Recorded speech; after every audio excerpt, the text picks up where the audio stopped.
Hey there, everybody. Thanks for joining me for another one-man review. Today I'll be taking a look at Rust Belt Review Volume 4. I've got the first 4 of them, and so I'm just going to do a review of each one separately because this comics anthology is right up my alley. Sean Knickerbocker, who puts it together, has a really clear curatorial vision for this anthology, I think, and that gives it and just like a taste in comics that line up with my own taste in terms of the content and stuff. It's largely, not all, but kind of like small town, rural communities focused on character-driven stories, things like that. So I really appreciate this product that he's putting out. And it's one of my favorite, if not my favorite, anthology currently going that I'm like really stoked. Oh, there's another issue coming out. So just want to go through and give a peek at all the different artists that Sean is exposing everyone to through this anthology. Here on the like inside front cover, you have this really well done like riff on a Frank King Gasoline Alley Sunday type of looking thing. Really good job mimicking the look of the Ben Day dots and the offset registration and the weathered newspaper and stuff.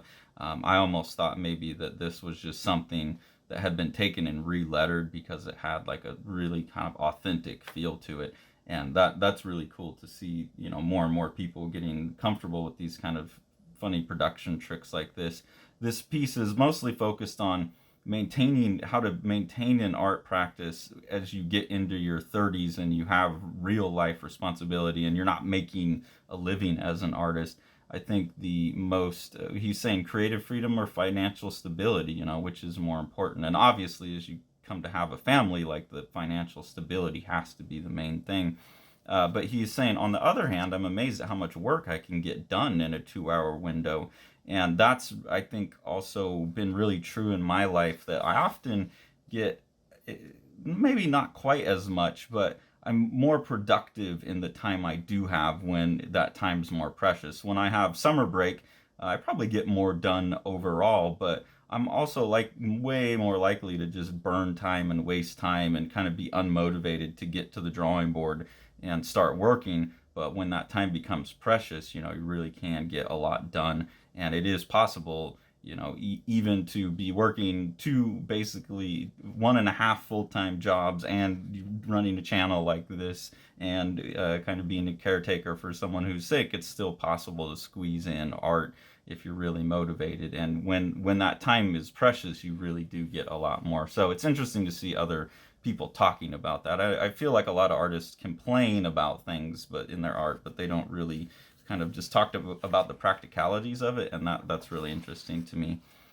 So let's go ahead and just take a look at, like, I'll just show like one little bit from each story because I think you should all be buying this and supporting this project, and we want to keep this going for as long as possible. This is a collaboration between Ian Densford and the brothers McGovern. This one, even though it's a little bit more surreal and less down-to-earth looking in its style because of the animals and the, you know, kind of these type of images here, it is still have the kind of vibe of like a small town, rural, you know, they're almost living in a log cabin type of thing. And it's this character who kind of feels like a reject. And here he's talking to his grandmother, and his grandmother says, but the world isn't full of people like you. Not everyone can see how it could be. You're a stranger here, but if you join the order, the Golden Disc, you can live in the world, but not in the world. It is a blessing that you are called. To shun your calling would bring shame and cursedness upon us. But I really like this idea of tempting someone with being able to live in the world but not in the world. I think we all kind of feeling that right now. I've felt that my whole life, that I always kind of wanted to live outside of physicality even. So I really like that one little line in there. I thought that was, you know, kind of communicated something that a lot of us probably feel. Here is a piece by Sam Grinberg. This carries over into issue 5 as well. I've seen Sam's work. I think it's in the Reptile House anthologies. I've seen his work somewhere else and identified him as someone that is really, really doing good comics work, following on Instagram and stuff, and someone who seems to be pretty prolific within the kind of small press, and someone who's, I think, building a body of work that's going to be really interesting when it's all compiled. But it's a really good really good illustration, really good. You can see spotting of black all the way through, and then some really nice writing. I think that's the biggest strength in these anthologies is everyone is a really good writer, and whether they're a good artist or not doesn't quite matter because all of the stories are compelling. But they tend to be, largely letting the dialogue do the work for them, which I think, and they tend to have also natural dialogue. So moments like this are really well set up, where they've been arguing about ghost stories and stuff, and this character says only little kids really believe in that stuff, I'm mature, and then immediately his order comes and it's like, here's your Mr. Funny Face chocolate chip pancakes, and that's a silent moment, and they're laughing and they go back to arguing. I think that's something that's really consistent in Sean's curatorial taste, is he's always finding people who have really natural sense of dialogue and let the story be driven by character through the dialogue. And in this case, you also have someone who's really slamming the art out of the park. Audra Stang, this is a continuation of Tunnel Vision, which has been in all of the previous issues. This group of kids has gone down in to see the fuck zone, which is like this old tunnel that teenagers have put off. And there's obviously some tension between some of the characters liking each other. And here you get the characters basically splitting up and going home after their kind of their just like emotionally tense little journey. And you just get to see how the different characters are going home and wrapping up their day afterwards. And you get a sense of what Audra Stang's artwork looks like here. I think the characters, her character work will evolve. I think I shouldn't assume Audra. I think Audra is a female name. But anyways, the artist, I think the character work will evolve. It seems a little clumsier compared to what's going on in the backgrounds. Also, the backgrounds seem referenced, and so maybe that's the difference. They don't quite gel yet, the cartooning versus the realism. But I really like the abstract, kind of pencil scribbly look to all of the backgrounds. And we'll take another look at that in issue 5, I believe. Here's Sean Knickerbocker's ongoing contribution to the magazine, which is Best of 3.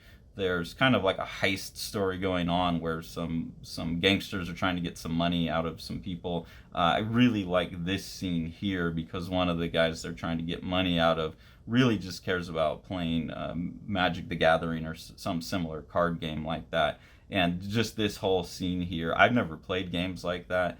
So I don't really know much about them, but given that I don't know much about them, I was still able to follow along what was going on and feel like emotionally invested in this competition happening here.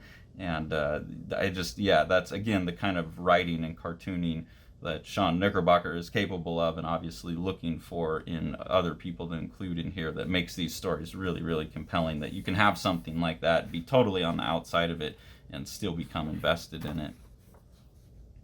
Here's a piece by Gina Lerman. This is called Residency. This is someone heading towards an art residency in Virginia. This seems like it might be autobiographical in nature, but there's something to do with the town she's heading into is famous for alien sightings, especially what might be the first alien sighting in the U.S. I'm not sure. 1961 seems kind of late. But that's what the town is claiming, at least. And so they've basically constructed like a little tourist experience around that. People are coming in and looking for that. I don't quite know where this story goes because it says to be continued, and I don't think it picked up in volume 5. So I don't know much about this one, but I am drawn in, invested in it. This is Eulogy by Mike Freiheit. This is a pretty intense little strip. Basically what you have is you have this guy here, Max, and you can see his wish was to have his body preserved, posed so that, and I quote, all the hot ass chicks, that means no fatties, nice try, can have a look and even take a squeeze on my sweet meat piece before I'm epically turned into a diamond NFT forever. So you get immediately the sense that this was a kind of reprehensible person, and people are like trying to be nice in his eulogy, and then one of his brothers comes in and just absolutely goes in on him, and it's a very uncomfortable read. But again, the dialogue is so good and they do such a good job painting this guy as a terrible person, and such a good job kind of incentivizing his brother. You understand his brother's incentive. It's really good, uncomfortable read. I enjoyed that. This Doesn't Sting by Sienna Cittadino, I think is how you pronounce the last name. I've read 2 of Sienna's works now. This is the first one, and these definitely seem autobiographical, but they really do a good job of capturing the sense of someone being on the outside. Like, there's always this character, Sienna, they call her Sienna, which is why I assume it's autobiographical, and she's always kind of hanging out with the in crowd, but always on the outside of it. So going to sporting events, going swimming. This is a birthday party, I think. So she's been invited to these things, but there's always this sense of outsidedness that I think is communicated in the work, that even though I don't think, the drawing itself and stuff isn't that great in terms of like structural, technical facility, the angles and the shots and the compositions that are picked work really well. Like, especially right here, there's just something so lonely about all this, and oftentimes the way text is used as well, that she's just staring at her feet and like hearing people say come on. And so I think that was really effective in this one especially, but carries on in the rest of his work. This is a really, really nice piece here by Raziel Puma, I believe is how you say the name. Really sophisticated cartooning, I think, really nice, clean cartooning. And then this one, I kind of have to spoil it a little bit, but I do want to talk about, the sophisticated use of imagery over time. So here you have a kid watching a basketball game, and he sees Allen Iverson kind of like disrespectfully jump over someone, and he like really, really likes that, and thinks this guy's such a good ball player, and so is like recreating that in his own room. And then at the end of the story, you don't get the whole sequence repeated, but you get a character who's knocked him over and steps over him and calls him a fag. And to build up that imagery like that, and that gives so much emotional weight to this moment, that this kid has really put a lot into that gesture, and then when it's done to him, it all comes collapsing down.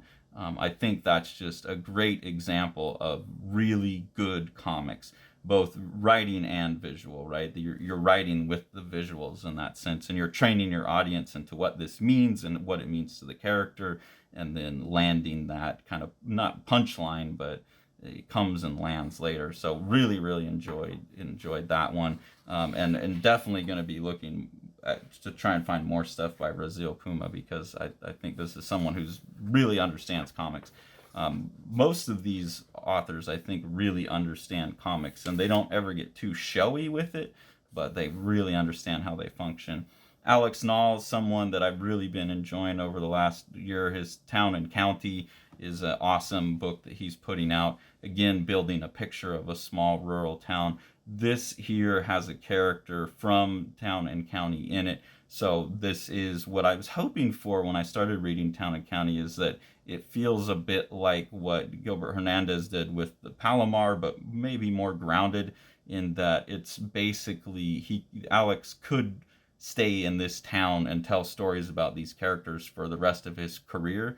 I don't know that that's what he wants to do, but to see these stories showing up in other places and whatnot, within the same town with these characters I recognize, is really nice. And I really, feel like I'm getting a sense for this place, and I want to know more. I have enough of a taste.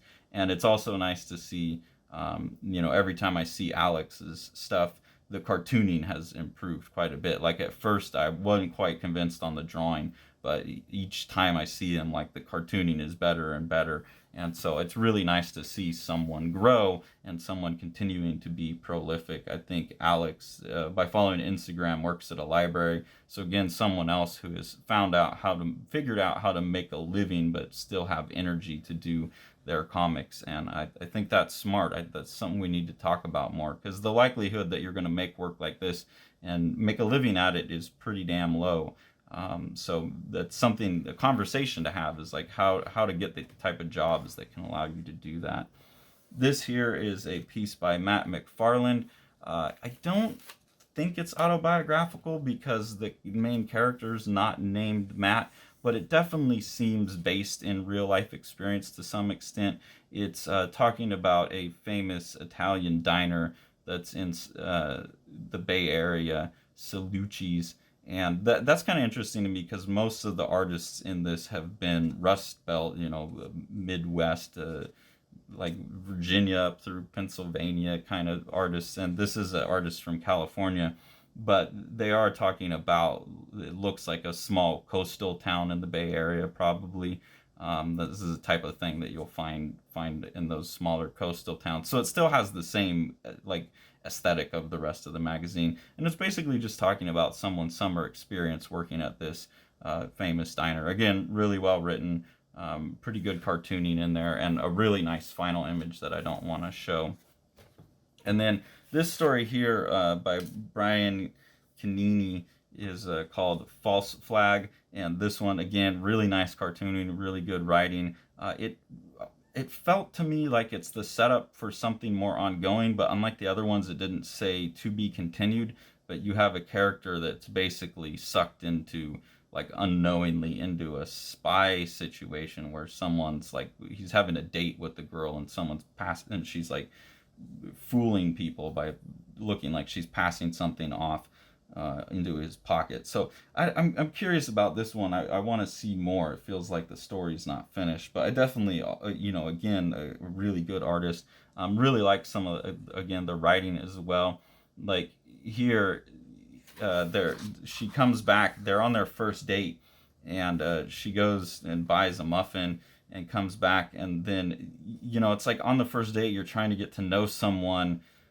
Conversation can be awkward, and so having like these weird questions like this to get to know people can be helpful. And so she comes back and asks this non sequitur, like, how do you make a peanut butter and jelly sandwich? And he's like, you're kidding, right? No, very serious. The way everyone does. You put peanut butter on 2 slices of bread with jelly in the center. Why? What if I told you that most people put peanut butter on 1 slice of bread and jelly on the other? That's insane. What's holding the jelly in the sandwich? Just the flow of that conversation and realizing the type of conversation you would have to have when you're ice breaking with someone, and writing that so well, I think is very well done. So again, I just can't say enough about this anthology. I can't say enough about like Sean Knickerbocker's taste in the artists that he's picking. I'm just totally on board with it. So I really, really encourage everyone to go out and get yourself all 5 volumes of Rust Belt Review and support any new ones that come out, because this is really doing like the good Lord's work for the medium, I think, and giving a lot of young, really talented voices a place to be seen. And I can't think of anything more important than that. And a lot of these people, I'm seeing exponential growth in their abilities. They're already all fantastic writers, but their cartooning abilities are all growing. And by giving young artists a place to constantly be showing work, they're then constantly drawing and working and getting better. And like I said, I can't think of any better way to support the future of the medium than going out and buying anthologies, especially like Rust Belt Review. If you enjoy what we're doing here on the channel and you want to support us, there's 2 different ways to do that. The first is through our Patreon. We have 2 tiers there that you can choose to support. At the first tier, a little cheaper, you just get early access to our videos. For a couple bucks more, you can get exclusive previews of the books that Sean and I are working on, our graphic novel projects, as well as the ability to participate in our ongoing webcomic experiment, Prane Day. Any of the money that we get from Patreon goes back into helping buy the books that we review. So we really appreciate that. It lets the channel keep going, and it lets us, put money back into the pockets of other publishers and other artists, like what Sean Knickerbocker here is doing with the Rust Belt Review. So we appreciate that. I think we're trying to help the medium in here, and we appreciate your help in doing that. And then if you want to support Living the Line itself, the best thing to do is to buy some of the books that Sean's putting out through Living the Line Publishing. So we'll go ahead and take a look at one of those now. Sala Niyalo, Path of the Shades by Clarence Doss is a really cool ongoing project that Living the Line will be producing. Clarence is a PhD student from Fiji who's studying the myths of Fiji for his doctoral thesis. And part of that study project is that he's producing these comics. They're kind of like Hellboy, where there's these little short stories that capture all of these different mythologies. But then he's using that to wrap the project into his doctoral thesis, and then provide educational material where people can come to these comics. You know, they don't have to read his PhD thesis, they can come to the comics and get a more consumable version of the mythology of Fiji.